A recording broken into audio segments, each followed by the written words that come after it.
CM 5 मई से लगातार लोगों की समस्याएं सुन रहे हैं और सीएम आज भी सुशासन तिहार कार्यक्रम में शामिल होंगे। किसी भी जिले के गांव का औचक निरीक्षण करेंगे मुख्यमंत्री विष्णुदेव साय। लोगों से संवाद कर उनकी समस्या सुनेंगे। समाधान शिविर और समीक्षा बैठक में भी शामिल होंगे। 5 मई से शुरू हुआ सुशासन तिहार का तीसरा चरण और लगातार जो है मुख्यमंत्री जनता के बीच पहुंच रहे हैं, ग्रामीणों की समस्याएं सुन रहे हैं, तुरंत निराकरण करते हुए भी नजर आ रहे हैं। इसी कड़ी में आपको बड़ी अपडेट बता दें कि 5 मई से लगातार जारी सुशासन तिहार का तीसरा चरण आज उसका अंतिम दिन है। ऐसे में सीएम आज भी सुशासन तिहार कार्यक्रम में ही शिरकत करने वाले हैं। किसी भी जिले के गांव में औचक निरीक्षण करेंगे, वहां के लोगों से सीधा संवाद करते हुए नजर आएंगे, उनकी समस्याएं सुनते हुए नजर आएंगे, समस्याओं के समाधान का आश्वासन देते हुए भी नजर आने वाले हैं। जैसा कि लगातार तस्वीरें मिल रही है, समाधान शिविर और समीक्षा बैठक में भी शिरकत करेंगे मुख्यमंत्री विष्णुदेव साय। आपको बता दें सुशासन तिहार का अंतिम दिन है, कैसी रहेंगी आज की तस्वीरें सबको जानने की आगे कोशिश भी करेंगे। लेकिन बहुत बड़ी अपडेट ये हो जाती है क्योंकि लगातार हम देख रहे हैं कि कई जिलों के कई गांवों का औचक निरीक्षण मुख्यमंत्री करते हैं। उनका हेलीकॉप्टर कहीं भी लैंड करता है और वो सीधा जनता से जुड़ते हैं। ऐसे में आज भी कुछ इसी तरीके की तस्वीर निकलकर सामने आएगी क्योंकि आज भी सुशासन तिहार के तीसरे चरण का एक दिन है। लेकिन खास बात, आपको खास अपडेट ये दे रहे हैं कि आज अंतिम दिन है तीसरे चरण का। सीएम 5 मई से लगातार लोगों की समस्याएं सुन रहे हैं क्योंकि 5 मई को ही सुशासन तिहार का तीसरा चरण शुरू हुआ था। सीएम आज भी इसी कड़ी में सुशासन तिहार कार्यक्रम में शामिल होंगे और किसी भी जिले के गांव का वो औचक निरीक्षण करने वाले हैं, जहां पर वो ग्रामीणों के बीच पहुंचेंगे, जन चौपाल में लोगों से सीधा संवाद करते हुए नजर आएंगे, संवाद करके उनकी समस्याएं सुनते हुए नजर आएंगे। समाधान शिविर का भी आयोजित क्योंकि किया जा रहा है सुशासन तिहार के अंदर ही, और इसी बीच समाधान शिविर और समीक्षा बैठक में भी वो शामिल होने वाले हैं। 5 मई से शुरू हुआ सुशासन तिहार का तीसरा चरण आज उसका अंतिम दिन रहने वाला है और ऐसे में क्या कुछ खास रहेगा आज जानने के लिए सीधा रुख कर लेते हैं सहयोगी अनमोल तिवारी का। रायपुर से मेरे साथ लाइव जुड़ गए हैं। अनमोल, जानकारी दीजिएगा क्या अपडेट्स आपके पास सुशासन तिहार के अंतिम दिन से जुड़ी हुई?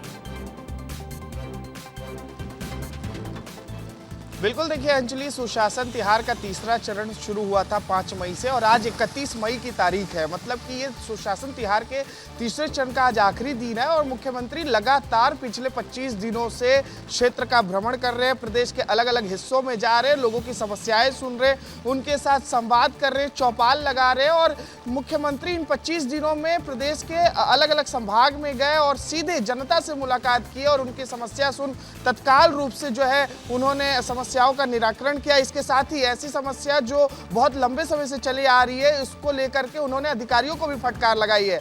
तो सुशासन तिहार इसका नाम ही दिया गया था इस पूरे कार्यक्रम का, इसलिए क्योंकि देखिए सरकार का कहना ये था कि ये सुशासन है, लोगों का जो है इसमें हित हो, इसीलिए ये सुशासन तिहार मनाया जा रहा था। और इस सुशासन तिहार का लोगों को खूब फायदा भी मिला है। मुख्यमंत्री के सामने लोग जो है 1-to-1 मुख्यमंत्री से चर्चा किए हैं और अपनी समस्या को सामने रखे। बस्तर जैसे सुदूर अंचल क्षेत्रों में जो है मुख्यमंत्री पहुंचे हुए थे, आपने वो तस्वीर भी देखी थी। इसके साथ ही मुख्यमंत्री को अचानक अपने गांव में देखकर लोग काफी अचंभित रह जाते थे कि मुख्यमंत्री आए हैं, भीड़ लग जाती थी। तो ये तमाम वो चीजें रही हैं जो यादें कई खास तस्वीरें निकलकर सामने आई है, कई खास तस्वीरें निकलकर सामने आई है। ऐसे में देखना होगा आज कहां मुख्यमंत्री पहुंचते हैं और कौन सी जनता का आज समाधान सुनते हैं। अनमोल, बने रहिएगा मेरे साथ। इसी बीच देखिए आपको ये भी जानकारी दे दे कि कोंडागांव में शुक्रवार को मुख्यमंत्री विष्णुदेव साय ने सुशासन तिहार के तहत कोंडागांव, बस्तर और सुकमा जिलों की योजनाओं की समीक्षा की। उन्होंने वनोपज आधारित रोजगार जैसे रेशम, मधुमक्खी पालन और इमली पर वैल्यू एडिशन की बात कही। मुख्यमंत्री ने जल समस्या, राजस्व प्रकरण, शिक्षा, स्वास्थ्य और कृषि उत्पादकता बढ़ाने पर अधिकारियों को जरूरी दिशा निर्देश भी जारी किए हैं। जैसा कि हम लगातार आपको अपडेट दे रहे हैं कि आज भी अंतिम दिन है और इसी बीच वो जब कोंडागांव पहुंचे थे तो वहां पर भी जनता से जुड़ी हुई तमाम सुविधाओं पर चर्चा करते हुए नजर आए, तमाम योजनाओं को लेकर समीक्षा करते हुए नजर आए। मुख्यमंत्री विष्णुदेव साय ने सुशासन तिहार के तहत कोंडागांव, बस्तर और सुकमा जिलों की योजनाओं की समीक्षा की। उन्होंने वनोपज आधारित रोजगार जैसे रेशम, मधुमक्खी पालन और इमली पर वैल्यू एडिशन की बात कही। मुख्यमंत्री ने जल समस्या, राजस्व प्रकरण, शिक्षा, स्वास्थ्य और कृषि उत्पादकता बढ़ाने पर अधिकारियों को जरूरी दिशा निर्देश भी जारी किए। और इसी बीच देखिए छत्तीसगढ़ की राजधानी रायपुर में मौसम का मिजाज अचानक ही बदल गया है। सुबह से ही बारिश हो रही है, गरज चमक के साथ बारिश की जानकारी मिल रही है। आसमान में काले बादल छाए हुए हैं और समय से पहले ही छत्तीसगढ़ पहुंचा है मॉनसून। बड़ी खबर आपको बता दें, रायपुर में मौसम का मिजाज फिर बदला है। मई के आखिरी दिन भी मूसलाधार बारिश की संभावना यहां पर जताई जा रही है। सुबह से ही बारिश भी देखी जा रही है, गरज चमक के साथ बारिश हो रही है। आसमान में काले बादल छाए हुए हैं और समय से पहले छत्तीसगढ़ मॉनसून पहुंच गया है। छत्तीसगढ़ में इस बार समय से पहले मॉनसून की एंट्री की जानकारी मिल रही है। सीधा रायपुर का ही रुख कर लेते हैं। अनमोल मेरे साथ लगातार बने हुए। अनमोल, जानकारी दीजिएगा, कैसा मौसम रायपुर का? बिल्कुल, देखिए तस्वीर दिखा देता हूं अंजलि, और आप तस्वीर के माध्यम से ही समझ जाएंगे कि इस वक्त रायपुर का क्या माहौल है। देखिए सुबह से ही जो है रायपुर में बारिश हो रही है और बारिश की बूंदें जो हैं सुबह से ही रायपुर में दिखाई दे रही हैं और इसकी वजह से मौसम जो है खुशनुमा हो गया है। आसमान में बादल छाए हुए हैं, गरज चमक के साथ लगातार यहाँ पर बारिश होते हुए दिखाई दे रही है। सुबह जो मॉर्निंग वॉक करने निकलते हैं लोग, वो लोग कम नजर आ रहे हैं। देखिए सुबह से ही बारिश यहाँ पर हो रही है और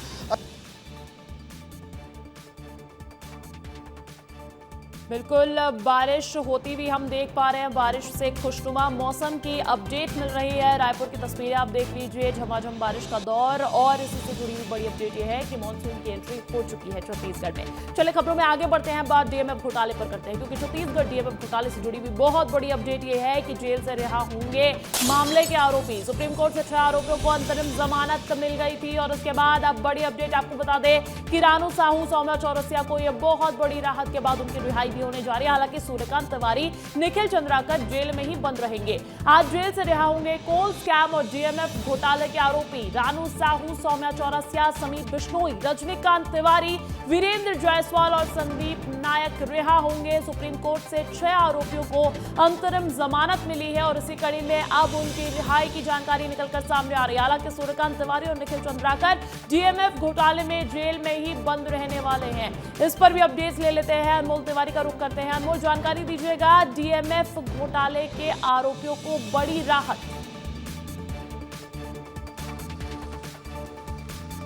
बिल्कुल, देखिए आज 6 आरोपियों की जमानत होने वाली है अंजलि। ये जमानत दरअसल कल ही हो जाती, लेकिन प्रोसीजर जो है इसमें लेट हो गई, इसलिए रायपुर सेंट्रल जेल से ये रिहा नहीं हो पाए। लेकिन आज जो है 6 आरोपी जो हैं डीएमएफ और कोल घोटाले में जो आरोपी बनाए गए थे, उनकी आज जमानत होने वाली है। इसमें देखिए रानू साहू, सौम्या चौरसिया जैसे बड़े नाम हैं, जो बड़े अधिकारी रहे हैं भूपेश बघेल की सरकार में। और आज देखिए अंतरिम जमानत की जो मंजूरी मिली थी सुप्रीम कोर्ट में, उसके बाद जो है ये जमानत मिलने वाली है। और इसके साथ ही कुछ शर्तें भी हैं जिसको जो है इन्हें पालन करना होगा। इन्हें निकलते ही छत्तीसगढ़ से बाहर जाना होगा, क्योंकि ये जांच एजेंसी की तरफ से कहा गया है कि अगर कोर्ट अगर जमानत दे रही है तो गवाह प्रभावित न हो, इस वजह से कोर्ट ने कहा है कि इनको निकलते ही छत्तीसगढ़ से बाहर जाना होगा और 1 हफ्ते के अंदर इन्हें पता बताना होगा कि ये छत्तीसगढ़ से बाहर कहाँ रह रहे हैं। इसके अलावा कोर्ट जब भी इन्हें पेश करने के लिए कोर्ट में बुलाएगी तो इन्हें आना पड़ेगा। इसके अलावा अगर जांच एजेंसी इनसे जांच करना चाहेगी तो इन्हें किसी भी समय बुलाया जा सकता है। इसके अलावा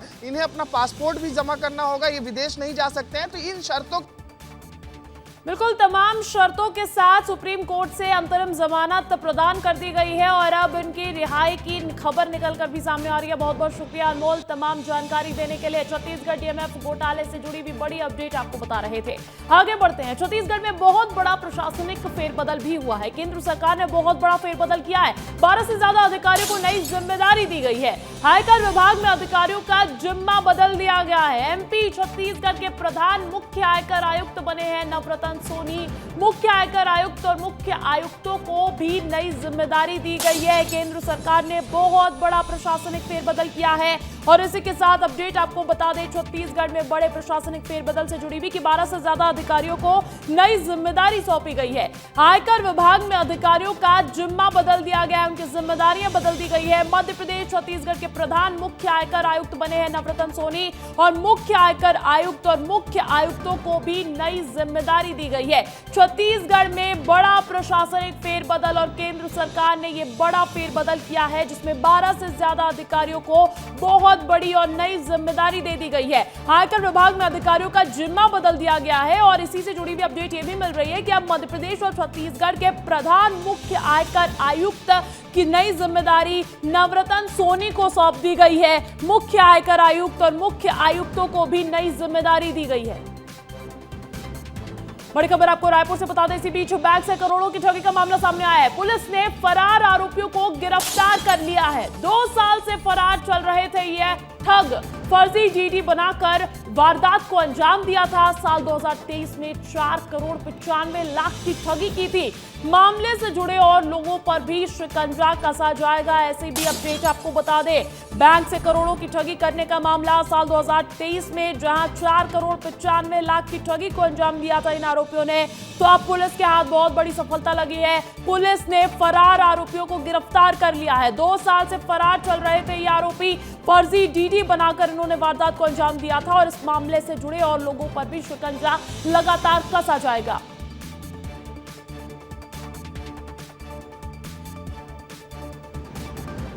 वहीं इसी बीच आपको बड़ी खबर बता दें, चाईबासा में नक्सली मुठभेड़ की जानकारी मिल रही है। झारखंड से ये खबर आपको बता रहे हैं, नक्सलियों ने आईईडी ब्लास्ट किया है। ब्लास्ट में एक जवान के घायल होने की भी अपडेट निकलकर सामने आ रही है। झारखंड चाईबासा में नक्सली मुठभेड़ से जुड़ी भी अपडेट, जहां नक्सलियों ने आईईडी ब्लास्ट कर दिया। ब्लास्ट में एक जवान के घायल होने की भी जानकारी मिल रही है। देखिए, बात अगर छत्तीसगढ़ की हो या सीमावर्ती राज्यों की, हर जगह नक्सलियों पर लगातार कड़ा प्रहार किया जा रहा है। इसी बीच एक जवान के घायल होने की भी इस नक्सली मुठभेड़ में अपडेट निकलकर सामने आई है।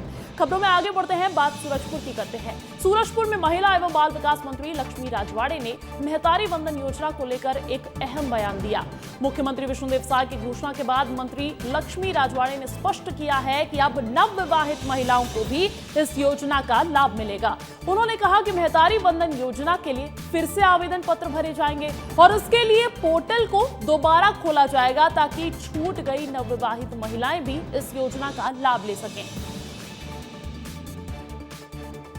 साय सरकार की क्रांतिकारी योजना है, जिसमें आम जनता साय लाभान्वित हो रही है। उन्हीं योजनाओं में से एक महतारी वंदन योजना है, जहां साय सरकार ने अभी कहा है कि नई नवेली जो दुल्हनें हैं, नई शादी के जो जोड़े हैं, उनको भी इस योजना का लाभ मिलेगा, नई दुल्हनों को भी इसका लाभ मिलेगा। हमारे साथ मंत्री लक्ष्मी राजवाड़े हैं, हम उन्हीं से जानते हैं। जब हमारे घोषणा पत्र में थे, जब भारतीय जनता पार्टी की सरकार नहीं बनी थी, तो घोषणा पत्र में हमने जारी किया था कि जैसे ही सरकार बनती है, हम महिलाओं को महतारी वंदन योजना का लाभ देंगे 1,000 रुपये, और निश्चित तौर पे वो पूरा भी हुआ। साय जी के सरकार में बिना विलंब किए इतने कम समय में महतारी वंदन योजना हमने 70 लाख महिलाओं के खाते में डीबीटी के माध्यम से। वहीं देखिए, बढ़ते हैं अगली खबर की ओर। छत्तीसगढ़ में मंत्रियों और विधायकों के स्टाफ की खास क्लास लग रही है। विधानसभा के समिति कक्ष में निज सचिवों और सहायकों की विशेष ट्रेनिंग आयोजित की जा रही है। इस कार्यक्रम का शुभारंभ विधानसभा अध्यक्ष डॉक्टर रमन सिंह ने ही किया। इस दौरान नेता प्रतिपक्ष डॉक्टर चरणदास महंत और संसदीय कार्य मंत्री केदार कश्यप भी मौजूद रहे। बड़ी खबर आपको बता दें, जहां पर छत्तीसगढ़ में मंत्री और विधायकों के स्टाफ की क्लासेस लग रही हैं। अब खबर एमसीबी के मनेन्द्रगढ़ से है, जहां आमा खेरवा हसदेव नदी के तट पर 29 करोड़ वर्ष पुराने समुद्री जीवाश्म मिले हैं, जिसे समुद्री वैज्ञानिकों ने शोध किया और बताया कि एमसीबी जिला मुख्यालय मनेन्द्रगढ़ का यह क्षेत्र कभी समुद्र रहा, जिसका मुख्य कारण समुद्री जीवाश्म का मिलना है। बता दें कि गोंडवाना मरीन फॉसिल्स पार्क को वन मंडल मनेन्द्रगढ़ पर्यटन के रूप में विकसित कर रहा है और यह समुद्री जीवाश्म एशिया का सबसे बड़ा समुद्री जीवाश्म पार्क है, जहां पर एक तरफ पर्यटन के रूप में विकसित हो रहा है, वहीं दूसरी ओर विद्यार्थियों के लिए और शोधकर्ताओं के लिए ये मील का पत्थर साबित हो रहा है। हालांकि कांग्रेस पार्टी अनेक प्रकार के आरोप भी लगा रही है, जिसको लेकर गोंडवाना मरीन फॉसिल्स पार्क को लेकर एमसीबी जिले में राजनीति भी गर्म है।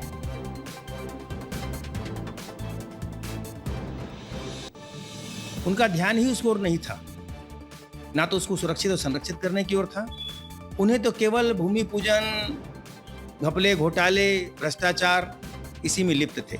आज कांग्रेस के नेताओं को हर जगह पर भ्रष्टाचार दिख रहा है। जिस तरह से माननीय विष्णुदेव साय की सरकार इस एशिया के प्रसिद्ध गोंडवाना मरीन फॉसिल्स पार्क का सुरक्षा संरक्षण कर रही है, वो अपने आप में अद्वितीय है। गौरव की बात है कि एमसीबी जिले में हमको 29 करोड़ वर्ष प्राचीन फॉसिल्स प्राप्त हुआ है और हम लोग जिला प्रशासन और वन विभाग के सहयोग से इसको संरक्षित करने का प्रयास लगातार हम लोग कर रहे हैं।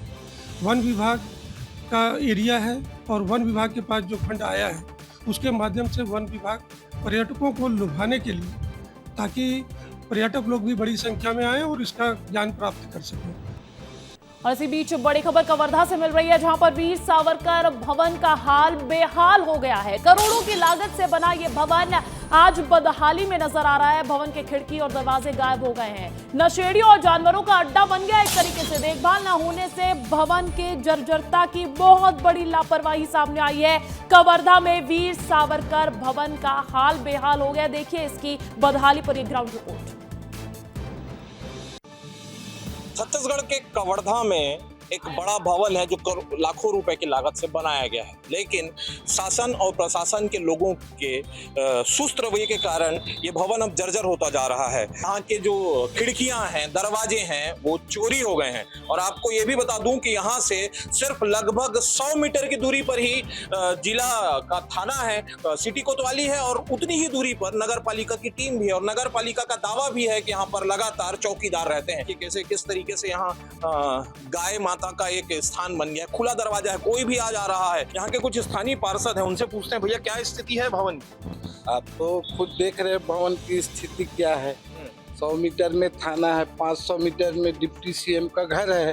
तो रुपए खर्च हुए होंगे। 2.5 से 3 करोड़ का है भवन। करोड़ों रुपए के करोड़ों रुपए देख रहे हैं। नशेड़ियों का अड्डापन है। कहीं कहीं आप शराब की बोतलें भी देख सकते हैं, नशा करने की जो चीजें हैं वो भी यहाँ देख सकते हैं। तो ऐसे में ये सवाल खड़ा होता है नगर पालिका प्रशासन के ऊपर में कि आखिर प्रशासन किस नींद में सोया हुआ है कि करोड़ों रुपए की जनता के पैसे से जो भवन बनाया गया है उसकी देख रेख क्यों नहीं की जा रही है। पैसे तो जनता से रोज लिए जाते हैं, लेकिन फिर भी उस पैसे का उपयोग इसकी सुविधा रख रखाव के लिए क्यों नहीं किया जाता। विस्तार न्यूज के लिए कवर्धा से वेदांत शर्मा।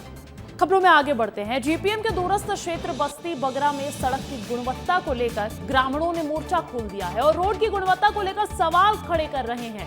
ग्रामीणों के विरोध की जानकारी मिलते ही जनप्रतिनिधि और युवा मिलकर रोड को देखने पहुंचे और कार्य कर रहे ठेकेदार के कर्मचारियों से सड़क की जानकारी ली और सड़क की खराब गुणवत्ता को लेकर आपत्ति भी दर्ज कराई है। ग्रामीणों का आरोप है कि ठेकेदार ने कहीं कहीं पुरानी सड़क के ऊपर ही डामर चढ़ा दिया है। वहीं इस संबंध में ग्रामीणों ने कलेक्टर से शिकायत करने की भी बात कही है। रोड बन रही है, इसमें कोई क्वालिटी नहीं है। देख रहे हैं पट्टी भी मारा जा रहा है ना। प्रधानमंत्री ग्राम सड़क योजना है तो कम से कम ठीक ठाक बनना चाहिए, क्योंकि ये पिंडरा से 40 किलोमीटर की दूरी पर है। एक जो है वनांचल क्षेत्र है। हम चाहते हैं कि रोड जो बन रही है वो रोड ठीक ठाक बने। अगली खबर दुर्ग से है। दुर्ग जिले में बीते दिनों पुलिस ने बड़े पैमाने पर कार्रवाई करते हुए बांग्लादेशी नागरिकों को गिरफ्तार किया है। ये लोग अपनी पहचान छिपाकर सालों से दुर्ग में रह रहे थे। कई ने फर्जी आधार और राशन कार्ड भी बनवा रखे हैं। पुलिस ने आला अफसरों के निर्देश पर लगातार छापेमारी करके दस्तावेज खंगाले और कई लोगों को हिरासत में लिया। पुलिस जांच में सामने आया है कि कुछ आरोपी बांग्लादेशी लोगों को भिलाई दुर्ग में रिहायशी ठिकाना मुहैया कराने और उनकी पहचान छिपाने में मदद कर रहे थे। इधर दुर्ग से एक और खबर है। यहाँ एक बार फिर धर्मांतरण को लेकर विवाद सामने आया है। गुरुवार देर रात रायपुर नाका क्षेत्र के एक घर में प्रार्थना सभा के दौरान कथित धर्मांतरण की गतिविधियां हो रही थी। सूचना पाकर बजरंग दल के कार्यकर्ता मौके पर पहुंचे और हंगामा मचा दिया। हालात बिगड़ने पर पुलिस को बुलाया गया, जिसने कार्रवाई करते हुए 9 लोगों को हिरासत में भी लिया है। जानकारी के मुताबिक वार्ड नंबर 47 के स्थानीय लोगों ने प्रार्थना सभा में आपत्तिजनक बातें और धर्मांतरण की सूचना बजरंग दल को दी। बजरंग दल के आने पर सभा में हंगामा हो गया, जिसे पुलिस ने काबू किया। नाम की महिला है जिनके घर में लगातार 10-12 लोग, 20 लोग, कभी 50 लोग भी उस घर में आते हैं और बैठ के चंगाई सभा की आड़ में धर्मांतरण का कार्य करते। ये विषय लगातार कुछ दिनों से आ रहा था, हमारे कार्यकर्ता लगे हुए थे, लेकिन आज पूरे मोहल्ले वाले के साथ हमारे कार्यकर्ता रंगे हाथों उनको धर्मांतरण कराते हुए पकड़े और पकड़कर प्रशासन के हाथों आज उनको हम रंगे हाथों पकड़वाए हैं। धर्मांतरण करना निश्चित रूप से निंदनीय है और इस घृणित कार्य को जो भी करते हैं वो दोषी है। ये क्यों आता है, इस पर निश्चित रूप से हमें सोचने की ज़रूरत है, इस पर विचार करने की ज़रूरत है और इस पर जन जागृति लाने की भी ज़रूरत है।